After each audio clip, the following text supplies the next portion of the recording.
Hi, my name's Phil. I'd like to come out politics. So just ahead of Labour's first year in government, we've had to put up with a clown show in Parliament as a government with a massive majority presented a major piece of legislation to the House of Commons and could not even be certain it would pass. At the time of this video going out, the vote will not have taken place, but after listening to some of the key figures on both sides raising issues in the debate, I'm going to work on the assumption that the bill will pass the second reading, but that a sizable number of MPs will rebel against it. There will be an update tomorrow if this is not what has happened. But first, for daily news and politics, please hit the subscribe button, stay notified.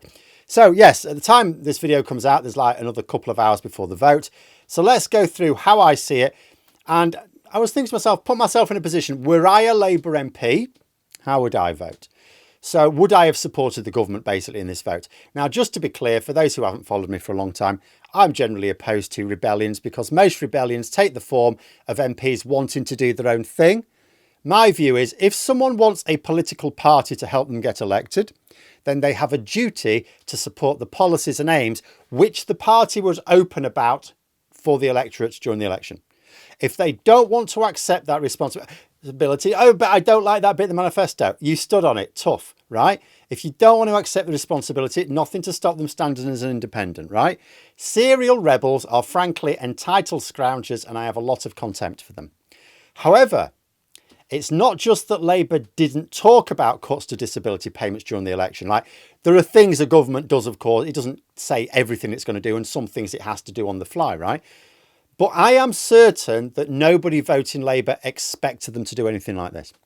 And it breaches Labour's promises to prioritise the economy and tackle inequality and poverty. So I would vote against it on the basis that actually this is a case of the leadership rebelling against their own manifesto promises. So from that point of view, I'd said from the start, Labour MPs should rebel against this policy. In fact, for months, I was frustrated that so few did. That we ended up with such uncertainty on the day of the vote itself, I cannot even be certain two hours out from, well, I'm recording this like 3.5 hours out from the vote, how it's going to go.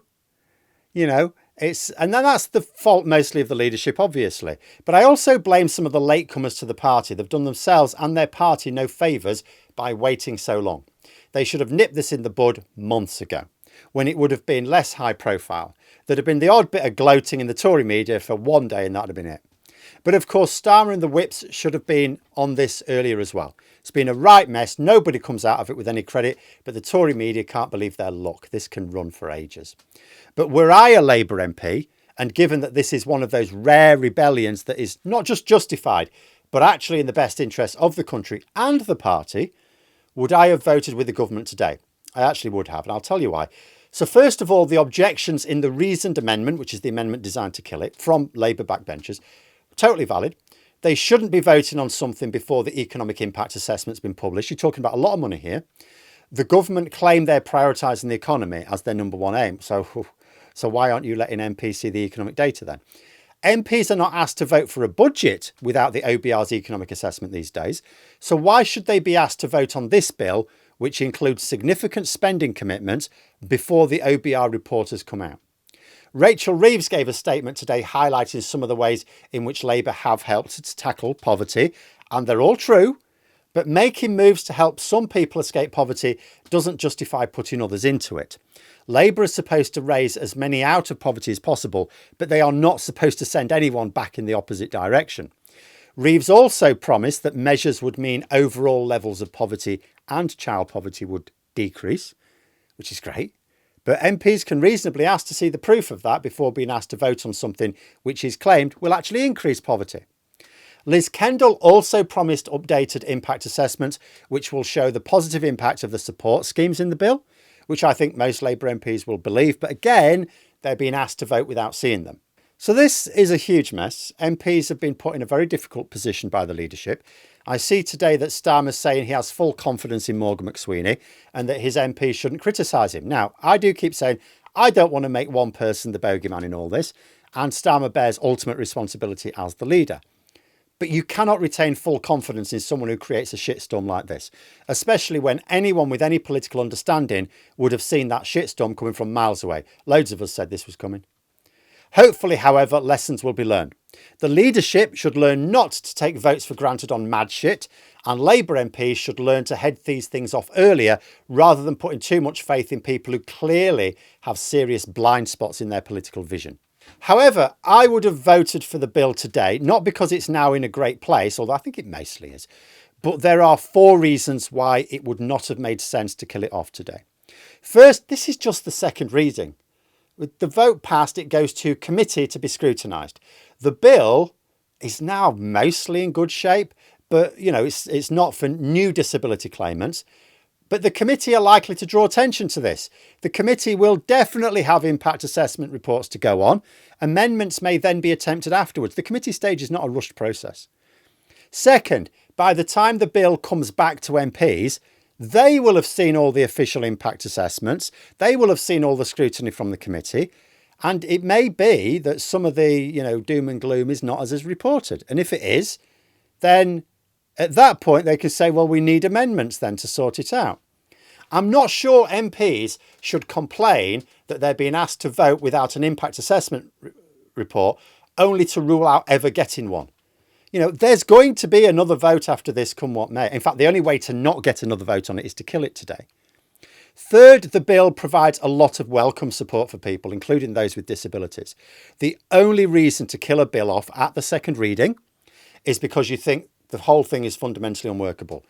If you believe amendments can make it fit for purpose, you let it through committee. The committee will come up with amendments of its own, or it come up with suggestions anyway.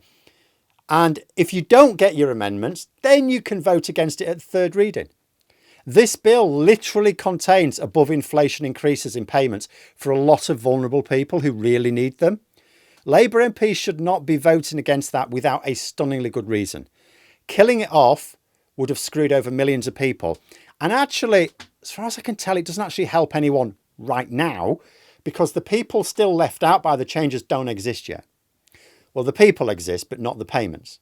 Fourth, as I understand it, the main problem left with the bill is something that doesn't come into effect for a couple of years, in which case you've got a couple of years for not only more reports to come out, maybe court action to highlight an actual 2-tier system whereby people with disabilities are treated differently based on when they applied. So in all honesty, given the massive changes made last week, which are very welcome, and the many routes towards changing the last little bits, there's lots of ways to do it. I don't think it would make sense to get rid of all the supportive measures in this bill, because that's what you'd be doing. Because being clear, if the bill fails, disabled people would continue to face the barriers to the payments left by the Tories. Remember, although there's not a lot of focus on it, Labour have removed a lot of the annoyance with this bill. Now, there may be things I'm missing, because there were lots of changes very close to the vote. The leading rebel, Rachel Maskell, described the case of someone in receipt of benefits, saying, it would be better for his daughter if he wasn't around, if he didn't get them. So a very emotive statement. But I was thinking, well, hang on a minute. It's my understanding that their payments... I don't think anyone who's getting payments now is under threat. That's my understanding. But the main thing I would say about her statement in the House was she described how 138 deaf and disabled people's organisations were backing the moves to kill the bill. Now, that's a sit up and take notice level of opposition. So that is getting me to think, well, there's obviously something I'm missing here. But then I also thought, is this part of the problem? 138 deaf and disabled groups. Would disabled groups maybe not get better lobbying from the government if they had fewer, more organised groups acting on their behalf, rather than a load of bit players who are easily dismissed individually? But nothing said in the main parts of the debate I listened to was a reason to kill off the bill today, right? I'm not convinced it was strong enough to kill off the bill ever, but certainly not today. The reason for challenging the bill in the first place, which I supported, in fact called for months ago, was to make sure we didn't get rid of one set of barriers only to create way worse ones for some of the most vulnerable people, right? Stopping it today would have squeezed the income of everyone on benefits for the sake of some people who haven't even applied yet. Again, unless I'm missing something, please comment if I am. But the correct response was absolutely pass it, then make improvements before the next vote, which will be some time away. It'll be after summer now, I think. I mean, apart from anything else, if the economy improves by 2027, then it'll be easy for Reeves to get rid of even the last remaining policy disaster of this bill if it hasn't been got rid of earlier. As for the rebellion itself, would it be really damaging? Well, as long as enough Labour MPs vote in its favour to get it passed, as in more than 325 Labour MPs vote in its favour, it won't be a big deal then. You can argue any rebellion above 50 is very embarrassing. And that's true. There aren't 50 rebels in Labour. There are not 50 serial rebels in Labour. So any rebellion getting to about, and I think it's going to be significantly more than 50, certainly from reports, then yeah, that's embarrassing. But I think the embarrassment was inevitable. Doesn't matter what the vote is today. The fact that Starmer had to make billions of pounds worth of changes a year at the last minute, that was just chaotic. The only way the rebellion could actually make this worse today is by defeating the bill. So basically, as long as you don't get like 90 Labour MPs voting against it, then yeah, the damage has already been done. If the bill is defeated, then yes, that's a crisis for the government. But I'd be surprised if that happens, particularly listening to some of the comments today. The damage, as I say, it's already been done. Hopefully lessons will be learned, not just with this bill before the third reading, but in terms of how the government communicates with their MPs. Maybe Labour needs something like the Tory 1922 committee if the whips aren't working well enough to bridge the gap between ministers and backbenchers. Or maybe Starmer and McSweeney need to stop taking votes for granted for issues which are clearly antagonistic with Labour values. But let me know what you think in the comments below. For more content, you could subscribe to the channel or even join for access to streams and behind the scenes updates. Thanks for watching, and until next time, I'll see you later.